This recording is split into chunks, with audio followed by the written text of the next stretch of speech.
Hello students, welcome to B2 Learning. Myself Devin Kataria and I am your physics mentor.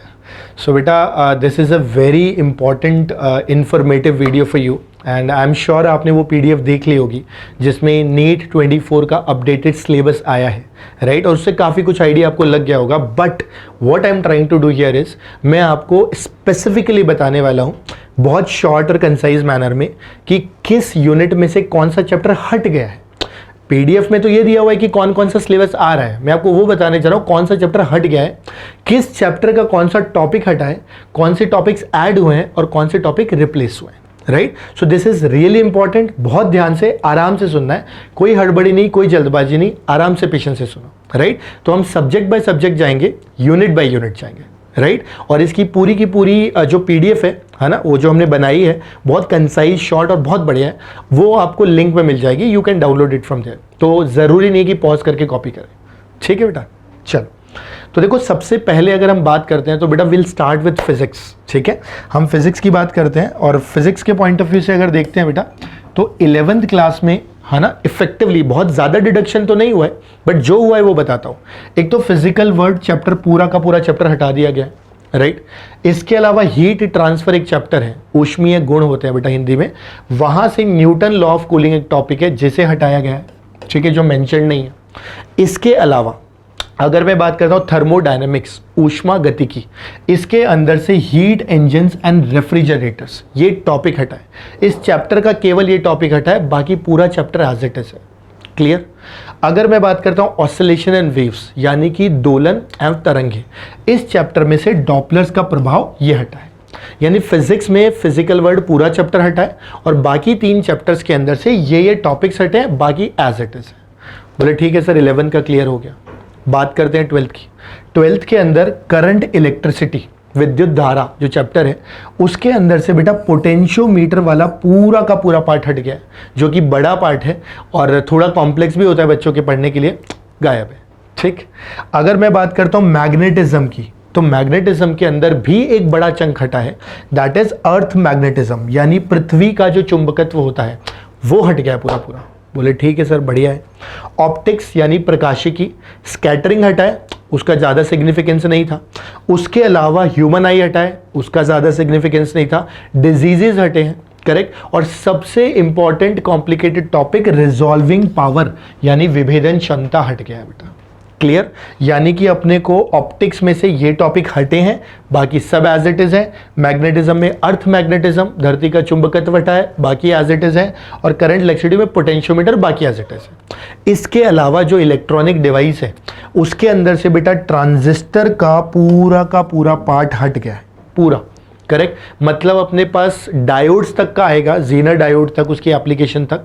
उसके बाद सीधे jump करेंगे logic gates पे, जो बड़ा कॉम्प्लेक्स सा नहीं होता था बीच में, transistor as a switch, as an amplifier, सब गायब. तो फिजिक्स में मेरे हिसाब से ज़्यादा रिडक्शन तो नहीं है, पर जितना है वो बढ़िया है, वो नहीं आना चाहिए था, वो बड़ा अननेसेसरी कॉम्प्लिकेशन क्रिएट करने वाला पार्ट था. Right, so what I feel is कि ये रिडक्शन परफेक्टली इन लाइन है रिक्वायरमेंट के हिसाब से. ठीक है, तो ये आप अच्छे से देख लो, समझ लो. एंड फिर हम स्टार्ट करते हैं केमिस्ट्री, है ना. फटाफट करेंगे, कोई दिक्कत नहीं है, बस करना थोड़ा सा मतलब समझेंगे आराम से. अब केमिस्ट्री को तो मैंने बहुत ही इजी तरीके से बताया, बिकॉज उन्होंने इजीली कट किया है, चैप्टर का चैप्टर गायब किया है. तो केमिस्ट्री में फिजिकल की अगर बात करता हूँ तो बेटा solid, surface, states of matter, ये 3 चैप्टर कंप्लीटली गायब है. अगर बात करते हैं इनऑर्गेनिक, हाइड्रोजन, एस ब्लॉक गायब. पी ब्लॉक है सिलेबस में, एनसीईआरटी में नहीं है, लेकिन पी ब्लॉक है, ध्यान रखना. इसके अलावा ऑर्गेनिक केमिस्ट्री में environmental and chemistry in everyday life. तो मेरे हिसाब से केमिस्ट्री में भी ना सिलेबस बहुत वास्ट था, है ना. और कई सारे टॉपिक्स ऐसे थे जिसको क्वेश्चन एक आदि आते थे, पर वो बहुत बड़ी, जैसे एस ब्लॉक है, एक सवाल के लिए इतनी बड़ी यूनिट पढ़नी होती थी. सेम वे सॉलिड की बात करते हैं, एक सवाल के लिए बहुत लंबा पढ़ना पड़ता था, वो लोड अपना कम हो जाएगा. और हम जो इंपॉर्टेंट एरियाज हैं जैसे कि ऑर्गेनिक केमिस्ट्री का कंप्लीट ऑर्गेनिक, है ना, अगर मैं बात करता हूँ GOC 1-2 की बात करता हूँ, that is where we need to shift our focus, वहीं पे ज़्यादा फोकस करना है. Clear. I hope this is information is helpful to you. अब मैं बात करने जाऊँगा बेटा बायोलॉजी, उसको थोड़ा ध्यान से सुनना पड़ेगा, उसमें ज़बरदस्त चेंजेस हैं. ठीक है, तो अपन शुरू करेंगे सबसे पहले 11th की बायोलॉजी से. बिल्कुल आराम से समझना है बेटा. 11th की बायोलॉजी में हमने कैसे ये टेबल बनाई है मैं समझाता हूँ, अच्छे से सुनना. सबसे पहले तो यूनिट का नाम लिख दिया है, कौन सी यूनिट है, उस यूनिट के अंदर बेटा चैप्टर का नाम हाईलाइट किया है, जैसे लिविंग वर्ल्ड, प्लांट किंगडम, ये चैप्टर का नाम है। सेकेंड यूनिट में अगर आप देखोगे तो प्लांट मॉर्फोलॉजी, एनिमल टिश्यूज, ये चैप्टर का नाम है। थर्ड यूनिट में देखोगे transport in plants, mineral nutrition, plant growth and development, chapter का नाम है। यूनिट 4 में देखोगे digestion absorption, neural control and coordination, chapter के नाम। तो यूनिट में चैप्टर का नाम लिखा है। अब सुनना अच्छे से, इस यूनिट में लिविंग वर्ल्ड में केवल ये टॉपिक हटा है, बाकी एज इट इज है। समझ गए बात को? केवल ये जो टॉपिक लिखे हुए हैं ना, tools for study of taxonomy, ये हटा है इस चैप्टर का, बाकी सब as it is. Plant kingdom में एंजियोस्पर्म्स क्लासिफिकेशन वाला पार्ट है, ये हटा है, बाकी चैप्टर बचा हुआ है। अगर मैं बात करता हूं प्लांट मॉर्फोलॉजी, बहुत ध्यान देना मेरी बात पे, ये फैमिलीज 5 फैमिलीज ऐड हुई हैं, एनसीईआरटी में नहीं है अभी भी, बट ऐड हुई हैं, तो इस पे फोकस करना है अपने को, this is important.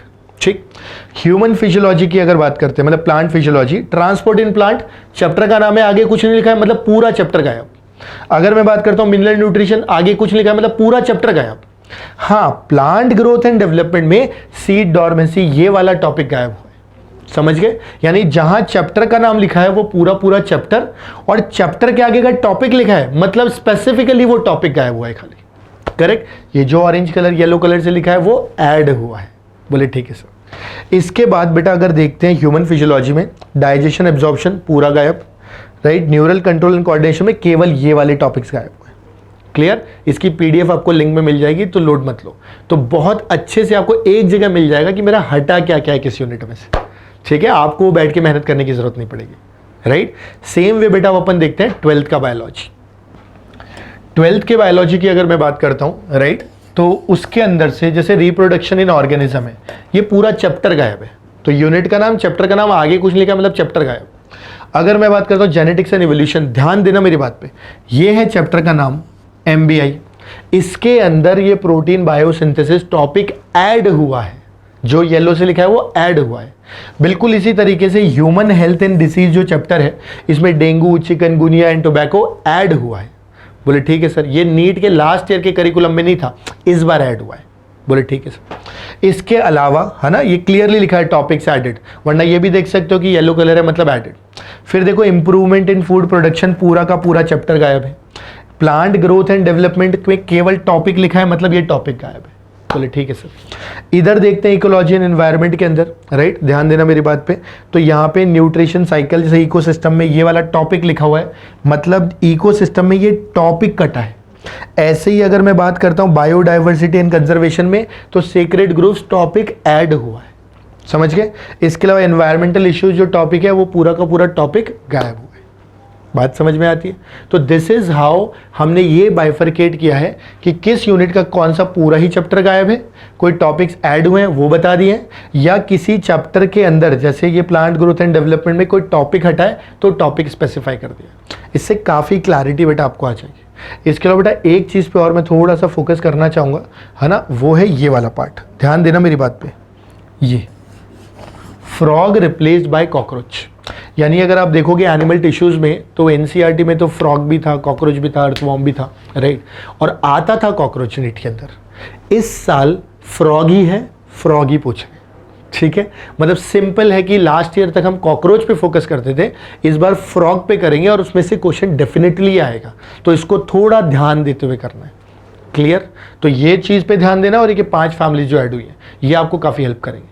So I am sure बेटा आपको काफ़ी हेल्प मिल गई होगी। इसकी पीडीएफ लिंक में है, आप वहाँ से डाउनलोड करो, अच्छे से सेव कर लो, कॉपी में जॉट डाउन कर लो और उसको फॉलो करो। इसके अलावा बेटा मेरा बस यही पॉइंट रहेगा कि इन सब चीज़ों से डिस्ट्रैक्ट नहीं होना है। ये जो चेंजेस हुए ना, अब उस सब कन्फ्यूजन में मत जाओ, ये अच्छा हुआ या खराब हुआ, वो जो होना था वो हो गया, नाउ लीव दैट असाइड, और आप फोकस करो जो है उसको तैयार करने पे, अपनी नीट की प्रिपरेशन को रिफाइन करने पे, और जो सिलेबस रिड्यूस होके बच गया है उस पे फोकस करने के लिए, राइट? सो जान लगा के तैयारी करो, टीचर्स को फॉलो करो। अननेसेसरी जो टाइम वेस्टेज होता है ना, अच्छा इसके पता चला एनालिसिस कर रहे हैं, ये कर रहे हैं, वो कर रहे हैं, ये होगा वो होगा, दैट्स बियॉन्ड योर कंट्रोल, और वो आपके काम का भी नहीं है। It will kill your time only.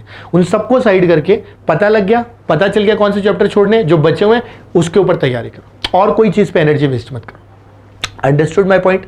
इसके अलावा ये जो टाइम बचेगा ना अपना, जो चैप्टर सेटे हैं, उसको बिल्कुल भी लाइट नहीं लेना है। उस टाइम को यूटिलाइज करना है एक एक्स्ट्रा टाइम रिवीजन करने के लिए। आई एम श्योर आपने प्लानिंग ऐसे की होगी कि नीट से पहले कम से कम 3 बार पूरे सिलेबस को थॉरोली रिवाइज करें। मेक इट 4, 4 बार किया, मेक इट 5।